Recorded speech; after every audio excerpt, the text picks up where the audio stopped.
meu nome é Ana. Bem-vindos à terceira aula de História Geral. Essa aula vai ser dividida em duas partes. Na primeira parte, vamos falar sobre mundo árabe e feudalismo, e na segunda parte vamos falar sobre Renascimento, Reforma Protestante e Contra-Reforma. Vamos começar falando sobre o mundo árabe. Localizada entre o Mar Vermelho e o Golfo Pérsico, a Península Arábica foi o berço da civilização árabe. Os árabes, descendentes dos antigos povos semitas, dominavam essa região, se dividindo em dois grandes grupos socioeconômicos. Os semitas, que viviam de forma nômade pelo deserto e criavam gado de pequeno porte, e os sedentários, que se dedicavam ao comércio nos centros urbanos da Península Arábica. No aspecto político, até o século VI, os árabes se organizavam de forma descentralizada. Divididos em cerca de 300 tribos, os árabes nunca consolidavam um tipo de instituição política unitária. Muitas dessas tribos guerreavam entre si, de acordo com as disputas de interesses entre cada uma delas. Essa mesma falta de unidade também se manifestava no campo religioso, na idolatria a diferentes deuses, geralmente antropozoomórficos. A cidade de Meca era o grande centro de adoração religiosa da época, onde se localizava um templo chamado Kaaba. Na Kaaba se concentrava grande parte do centro de adoração aos deuses árabes. Dessa maneira, Meca tornou-se um grande centro comercial devido aos diversos sacrifícios e à grande quantidade de fiéis que atravessavam aquela cidade. Foi nessa época, em 570, que nasceu Maomé, um garoto pertencente a uma família de comerciantes da tribo Coriaxita. Ao chegar à idade adulta, Maomé ingressou na organização das caravanas comerciais que seguiam viagem por diferentes pontos do Oriente Médio. Entrando em contato com diferentes culturas, Maomé acabou conhecendo valores da cultura oriental e judaica. Em certa noite, ele teve a visão do anjo Gabriel, que lhe contou sobre a existência de Alá, o único Deus verdadeiro.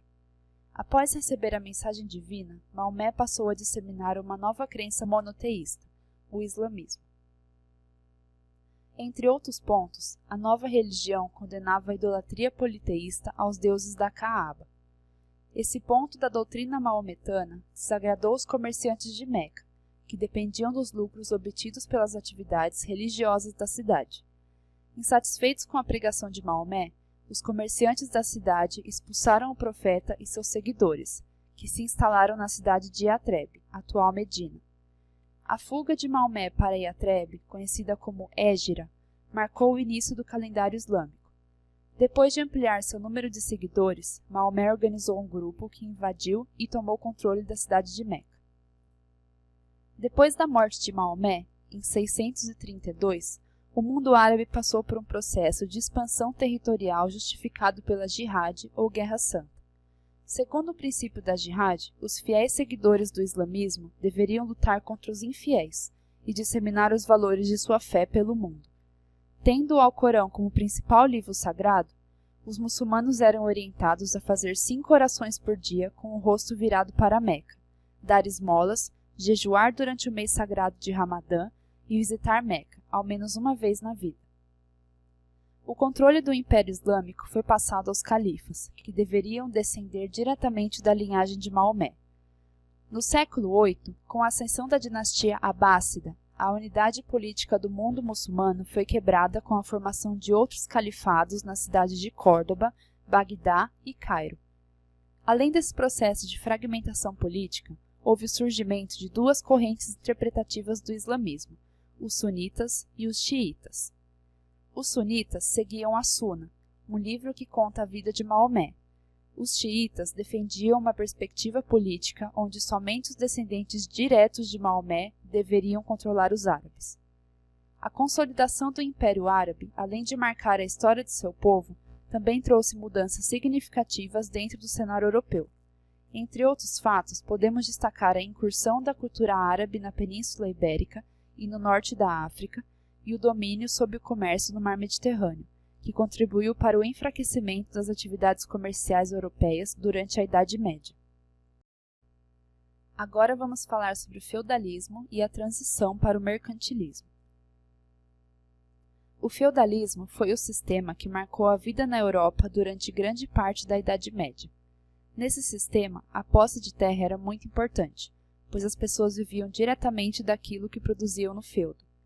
Na sociedade feudal, as principais classes eram a nobreza, o clero e os servos. A nobreza era constituída pelos proprietários de terra que se dedicavam às atividades militares.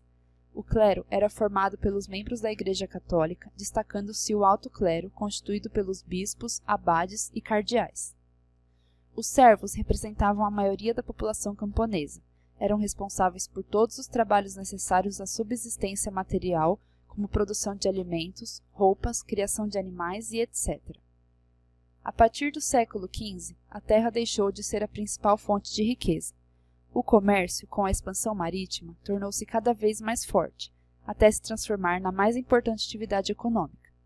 Esse período, marcado pelo desenvolvimento comercial ou mercantil, é chamado de mercantilismo. A Europa Ocidental sofreu grandes transformações econômicas e sociais entre os séculos XI e XIV. Pouco a pouco, desmoronou o sistema feudal que vigorou no continente ao longo de quase toda a Idade Média.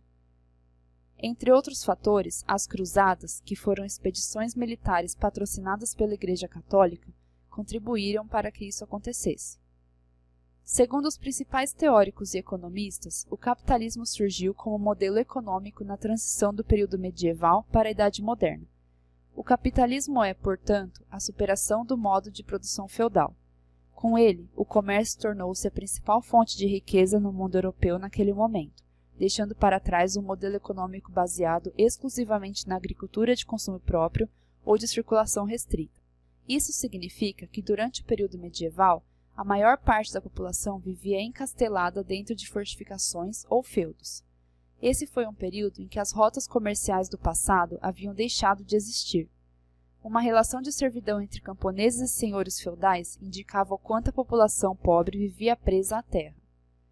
Em resumo, o ambiente de contato com diferentes povos propiciado pelas cruzadas abriu caminho para a maior circulação de pessoas.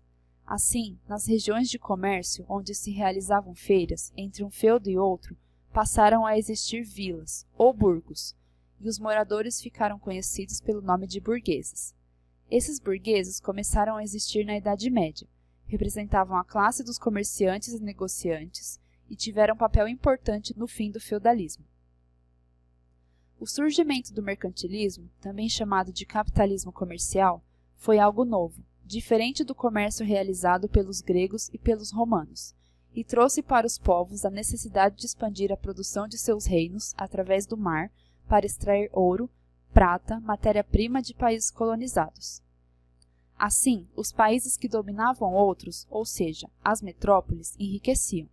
Foi exatamente o que se implantou entre Portugal e sua colônia na América, o Brasil. A Alta Idade Média compreende os anos de 476 e 1000, e é marcada pelas invasões bárbaras no território do Império Romano e a consolidação do sistema econômico feudal. Bárbaro, na visão dos romanos, era todo povo que tinha uma cultura diferente da greco-romana. A maioria dos invasores bárbaros era de origem germânica e não tinha uma comunidade estruturada pelo Estado. Viviam em grupos tribais constituídos pela família e definiam as decisões importantes com a assembleia de guerreiros, chefiadas por um rei que eles indicavam. Os bárbaros eram formados pelos nobres, que detinham grandes posses territoriais, homens livres, que tinham pequenas propriedades, e homens não livres, prisioneiros de guerra que viviam como escravos. Eles viviam da agricultura através da produção comunitária das atividades privadas. A invasão bárbara, que antes tinha se caracterizado como um processo pacífico, começou a ficar violenta a partir do século IV. O momento era vantajoso para que os bárbaros concluíssem seus objetivos com êxito. A população germânica estava crescendo imensamente, de forma que o espaço geográfico ocupado por eles estava ficando pequeno demais. Eles queriam achar terras férteis que pudessem expandir a agricultura e se sentiram atraídos pelo território romano. O exército romano estava enfraquecido por falta de uma organização militar mais efetiva, e vários outros problemas, como vimos na segunda aula de História Geral. Das comunidades bárbaras destacaram-se os francos, que ocuparam o território da França e formavam pequenos feudos, classe social que estabeleceu a economia europeia daquele período baseada no escravismo, na vassalagem e nas relações suzeranas. Nesse contexto, o papel da Igreja Católica, que tinha grande influência no Império Romano, começa a se intensificar. Por outro lado, os árabes invadem a Península Ibérica e avançam nos campos da ciência, da alquimia, da medicina, da religião e da filosofia. Nas artes, constroem templos e mesquitas que contribuíram para os estudos da arquitetura e também desenvolvem à sua maneira a técnica da pintura, apesar da religião islâmica proibir a reprodução de figuras humanas. No século IV, o Império Romano é dividido entre Ocidente e Oriente, como vimos também na segunda aula, cujas capitais eram Roma e Constantinopla, respectivamente. Os bizantinos eram fervorosos religiosos e um povo que admirava a arte arquitetônica. Com a morte de Justiniano no século VI, o Império Bizantino começa a decair, até a invasão árabe em Constantinopla em 1453. Os árabes fecham a atividade comercial com os romanos, fazendo com que o sistema feudal se fortaleça naquela área. Além da hegemonia feudal já consolidada com a invasão dos bárbaros na Europa Ocidental, o feudalismo se tornou a principal atividade econômica da Alta Idade Média. É importante destacar o Reino Franco, que foi o mais importante da Alta Idade Média. O povo bárbaro, não romano, não falava grego nem latim. Constituíram o maior reino cristão no centro da Europa. Pertenciam à dinastia Merovingia. Clovis, um dos reis, foi o primeiro rei bárbaro a se converter ao cristianismo e conquistou vários povos vizinhos. Os filhos de Clovis continuaram a conquista, até chegar à geração dos reis indolentes. Nesses reinados, o poder passou para as mãos dos mordomos dos palácios, que exerceram a função de primeiro-ministro. Teve destaque o mordomo Carlos Martel, que venceu a Batalha de Poitiers, separando o mundo muçulmano do mundo cristão, evitando assim a entrada de muçulmanos na França. Seu filho, Pepino o Breve, doou terras para a Igreja, consolidou o poder e derrubou a dinastia Merovingia, tendo início assim a dinastia Carolíngia. Carlos Magno, que foi o filho de Pepino o Breve, concretiza os domínios sobre a França, norte da Itália e da Alemanha. Restabeleceu a unidade política em grande parte da Europa Ocidental. No ano de 800, vira o imperador de Roma do Ocidente. Recompõe a existência do Império. O Império Carolíngio foi uma tentativa de se restaurar a unidade política na Europa Ocidental. Porém, muito dependente do prestígio e do poder pessoal de Carlos Magno, o Império Carolíngio teve existência breve. Não tinha a estrutura militar e a administração do Império Romano.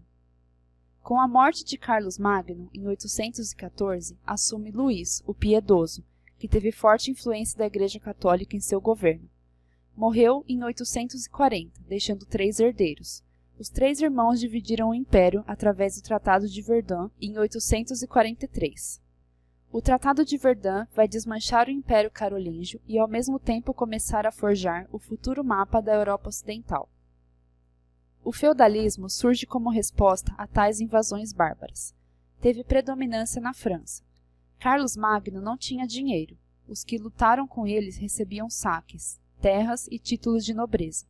Carlos Magno tinha prestígio, mas seus filhos não. Assim, os donos das terras comandavam-na do jeito que queriam. No feudalismo, havia a descentralização do poder, e o rei era fraco.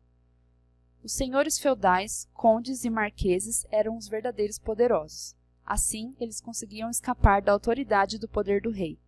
A economia era ruralizada, o comércio era pouco desenvolvido. Cada senhor feudal supria suas próprias necessidades. A religião era cristã.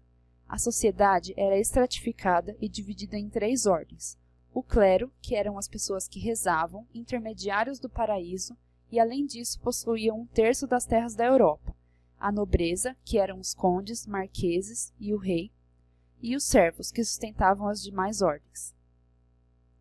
Os elementos formativos do feudalismo são o colonato, que era a servidão rural, herança do Império Romano, e o comitatus, que era a relação de suzerania e vassalagem, que era uma relação de lealdade entre chefes guerreiros de tribos que dividiam as terras ganhas. O feudo era uma unidade agrícola autônoma, com castelo, igreja e vila. Muitos feudos realizavam o rodízio de 3 campos, que era chamada rotação de culturas, deixando um campo sempre vazio, em que aquele pedaço de terra ficava descansando para ficar pronto para a agricultura numa próxima rotação. No feudo havia o manso senhorial, que eram maiores e melhores porções de terra, o manso servil, que era um pedaço de terra menor emprestada, e o manso comunal, terras de uso comum, pastagens e bosques, e os servos de lá retiravam madeira e alimento, e os nobres caçavam. A relação de suzerania e vassalagem era uma relação entre nobres, em que o suzerano doava algum privilégio e o vassalo recebia. Era uma relação horizontal de pessoas do mesmo grupo. O vassalo deveria proteger, ajudar militarmente, hospedar, resgatar e contribuir para o dote do suzerano. A suzerania e a vassalagem gerou uma teia de relacionamentos e de cooperação entre os nobres. A terra era símbolo de poder na época. Aqui estão algumas características do feudalismo, além das que já foram mencionadas anteriormente. O clero era composto do alto clero e do baixo clero. O alto clero era nobre, geralmente o segundo filho de um nobre, pois o primeiro filho herdava as terras do pai, e o baixo clero era composto de servos. Os nobres tinham uma condição social privilegiada, ideal de honra, lealdade e heroísmo. Possuíam um código de conduta moral e imaginário medieval. Eram parte da cavalaria medieval. Os servos possuíam inúmeras obrigações, como a corveia, trabalho gratuito nas terras do senhor, de 4 a 5 dias por semana, a talha, imposto pela utilização do manso senhorial, e as banalidades, imposto pago pela utilização de instrumentos do senhor, além do dízimo, imposto de 10% da produção agrícola para a igreja. A igreja era a maior instituição feudal, possuía hegemonia ideológica e cultural. Propagava o teocentrismo e a sociedade de ordens, usando Deus para justificar os privilégios. Nos monastérios medievais eram estudados a cultura grega, a filosofia e o direito romano.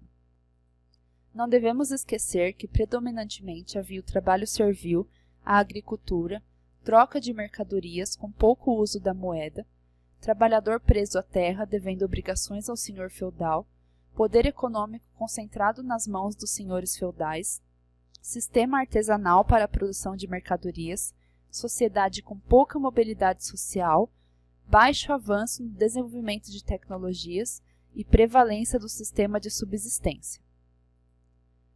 De 1096 a 1270, expedições foram formadas sob o comando da Igreja, a fim de recuperar Jerusalém, que se encontrava sob domínio dos turcos, e reunificar o mundo cristão, que tinha sido dividido com a cisma do Oriente.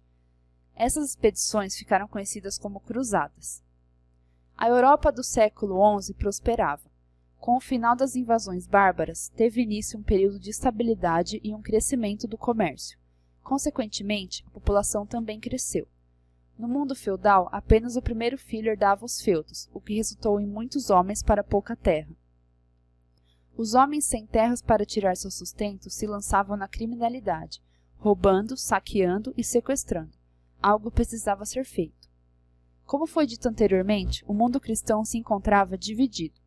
Por não concordarem com alguns dogmas da Igreja Romana, como adoração a santos, cobrança de indulgências e etc., os católicos do Oriente fundaram a Igreja Ortodoxa.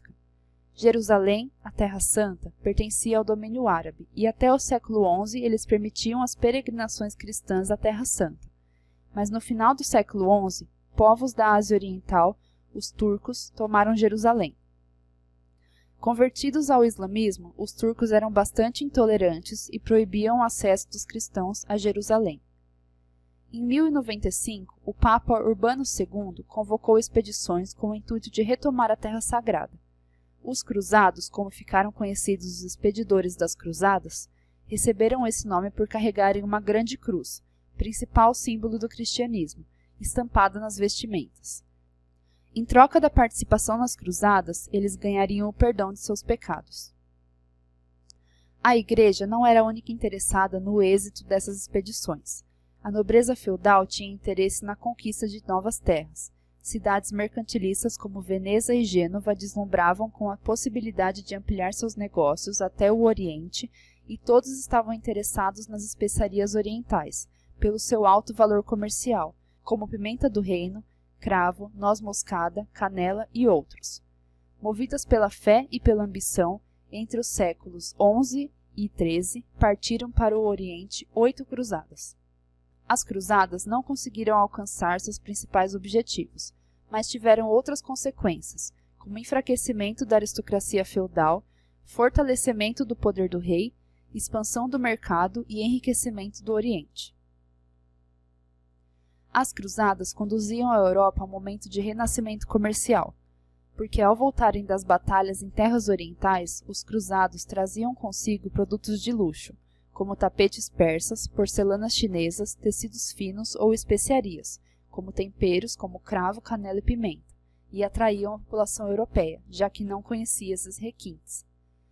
Por haverem estabelecido feitorias nessas regiões mais afastadas, os europeus abriram um novo eixo comercial ligando o Ocidente ao Oriente.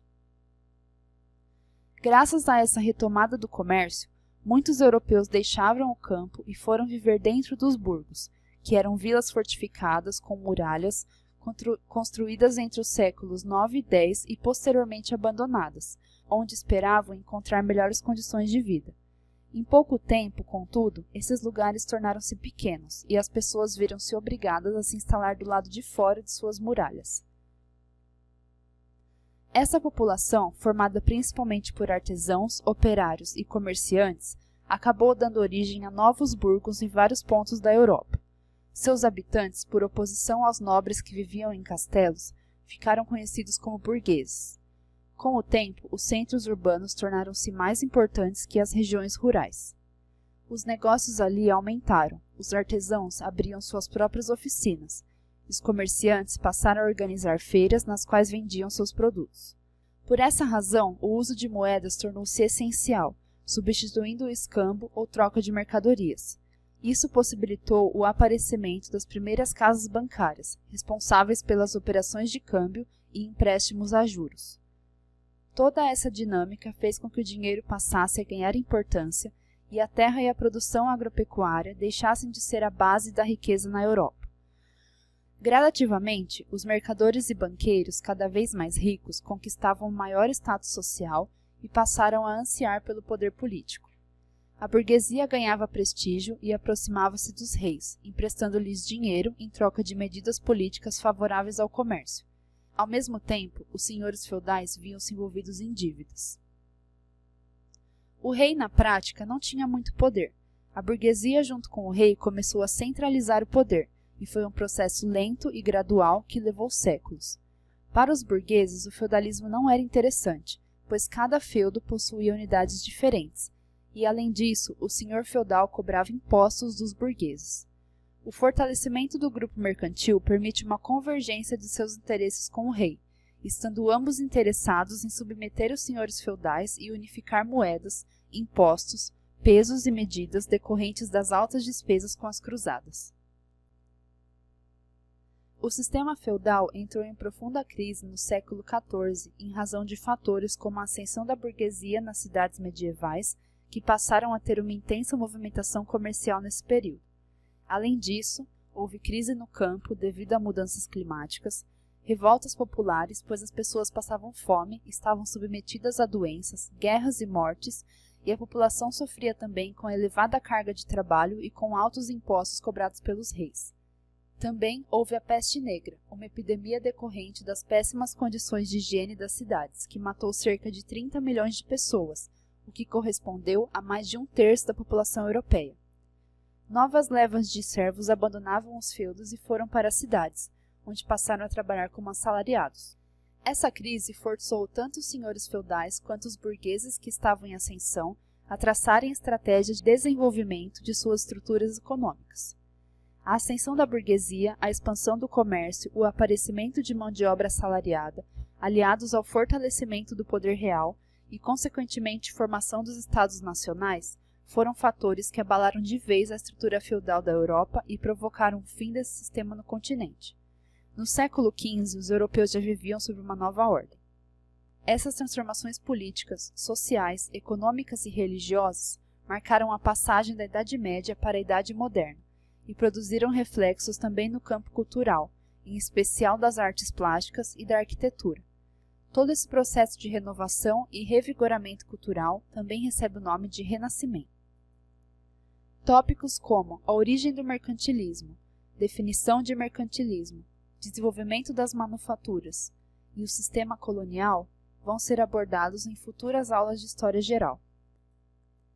Eu trouxe um exercício sobre feudalismo para ler com vocês para ajudar a fixar o que a gente falou nessa aula. Pode-se dizer que o sistema feudal economicamente caracterizou-se a. Por excedentes agrícolas e manufatureiros e pela internacionalização do comércio. B. Por grandes excedentes agrícolas e manufatureiros e pela enorme circulação monetária. C. Pela baixa produtividade agrícola e pela produção autossuficiente de bens de consumo. D. Pelo escravismo e pela baixa produção agrícola. E. Pela baixa atividade agrícola e pelo intruso comércio. De acordo com o que a gente discutiu, a gente pode concluir que a alternativa certa é a C, pela baixa produtividade agrícola e pela produção autossuficiente de bens de consumo. Como eu tinha dito no começo, essa aula tem uma segunda parte. Espero que vocês tenham gostado e continuem aproveitando as aulas de história do cursinho. Até a próxima!